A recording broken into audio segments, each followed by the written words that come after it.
தமிழர்களுக்கு வணக்கம்.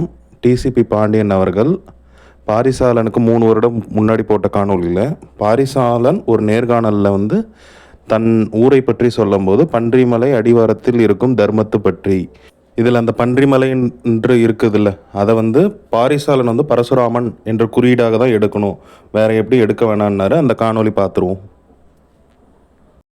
மேலும் இவர் ஒரு நேர்காணலில் தனது சொந்த ஊர் பன்றிமலை அடிவாரத்தில் உள்ள தர்மத்துப்பட்டி என்று சொல்லியிருப்பார். பன்றிமலை என்பதும் பரசுராமன் ஆகிய வராக அவதாரத்தை குறிக்கும் மலைதானே. இவற்றை எப்படி வெறும் நேர்ச்சிகளாக கருத முடியும்? இந்த குறியீடுகள் இவர் பரசுராமன் பாத்திரமேற்கிறார் என்பதை குறிப்பதற்காக மட்டுமே. வேறு விதமாக இப்போதைக்கு பொருள் கொள்ள வேண்டியதில்லை. இப்போ பாண்டியன் அவர்கள் 5ஆம் தமிழ்ச்சங்கத்தில் தன்னோட ஊரை பற்றி சொன்ன ஒரு காணொலியை பார்த்துருவோம். திரு அறிமுகத்தை இப்போ சொல்லிருங்க. எனது பெயர் வேலாயுதன் பாண்டியன். வேலாயுதம்ன்றது எங்கள் அப்பா பேர். எங்களுடைய சொந்த ஊர் குன்னியூர்.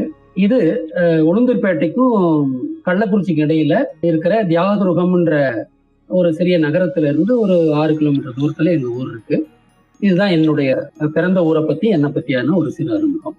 நான் தொடக்க கல்வி தியாகதுருகம் அரசினர் தொடக்கப்பள்ளியில் தான் நான் படித்தேன். 5 ஆண்டுகள் அங்கே தான் படித்தேன். அதற்கப்புறம் மேல்நிலை பள்ளி அதே தியாகதுருகத்தில் இருக்கிற மேல்நிலை பள்ளியில் 6 ஆண்டுகள் படித்து 11ஆம் வகுப்பை நான் முடித்தேன். கேட்டிங்களா? குன்னியூர்.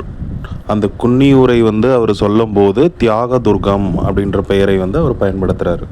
இப்போ பன்றிமலைன்றதுனால பன்றி பரசுராமன் அப்படின்னு எடுத்துட்டிங்கன்னா, தியாகதுர்கம்னு நீங்கள் பயன்படுத்திருக்கீங்களா? துர்கன்னு வருதில்ல, அதை நம்ம எப்படி எடுக்கிறது? அதுக்கு அவர் தனி விளக்கம் கொடுத்துப்பார். பக்கத்தில் ஒரு மலை இருந்து அங்கே சித்தர்கள் இருந்தாங்க, அது சார்ந்து இது வந்துருச்சு, அப்பெல்லாம் அவர் அடிச்சிருப்பார். அதை விடுவோம். அடிப்படை கேள்வி, பன்றிமலை கீழே தர்மத்துப்பட்டின்னு அவர் சொன்னார். சரிப்பா, அதனால் பரசுராமன் குறியீடு. நீங்கள் துர்கம், தியாக துர்கம்னே சொல்லிட்டீங்க. உங்களை என்னவா எடுக்கிறது? உங்களை என்னவா அதை குறிக்குது?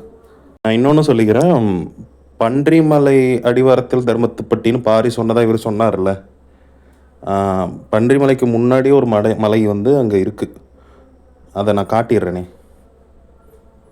படத்தில் பார்த்துக்கோங்க. பன்றிமலைக்கு முன்னாடியே தோணிமலை லேசாக இருக்குது. அதுக்கப்புறம் தான் தர்மத்துப்பட்டி.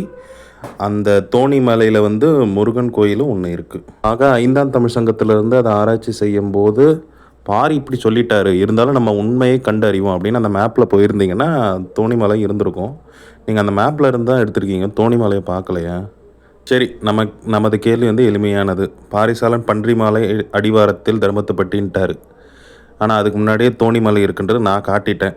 அதில் முருகன் கோயிலும் இருக்குது. முருகனை குறிக்கிறவராக கூட இருக்கலாம் தர்மத்துப்பட்டியிலேருந்து வரவங்க. இப்போ தியாகதுர்கம்னு பாண்டியன் அவர்கள் சொல்லிட்டார்ல, அதுக்கு விளக்கம். அப்போ பாண்டியன் அங்கே படித்ததுனால பரசுராமனை குறிக்கிறாரா? ஏன்னா இப்போ மற்றவங்களுக்கு அதை சொல்லிடுறீங்க, இவர் பரசுராமன், இவர் ராமர் அப்படின்ட்டு. இப்போ நீங்கள் யார்? நீங்கள் யாருன்றது சொல்லிவிடுங்க. இதுக்கும் ஏதாவது ஒரு முட்டை கொடுப்பாங்க. ஏன்னா இப்போ மற்றவங்களுக்கு எந்த விதையை வேணாலும் பயன்படுத்தி இவங்க கெட்ட வந்துடுவாங்க. இப்போ அதே தான் நீங்களும் செய்திருக்கீங்க அப்படி நம்ம எடுத்து காமிச்சா கையை விரிச்சிட்டு போயிடுவாங்க, பதில் சொல்ல மாட்டாங்க, கண்டுக்காத மாதிரி போயிடுவாங்க. இல்லைப்பா, அது வேற ஒரு இலக்கணம், அது வேற ஒரு ஃபார்முலாவை பயன்படுத்தணுன்னுவாங்க. அப்போ உங்களை தவிர மற்ற எல்லாருக்கும் ஒரு தனி ஃபார்முலா, உங்களுக்கு மட்டும் தனி ஃபார்முலா. என்னமோ.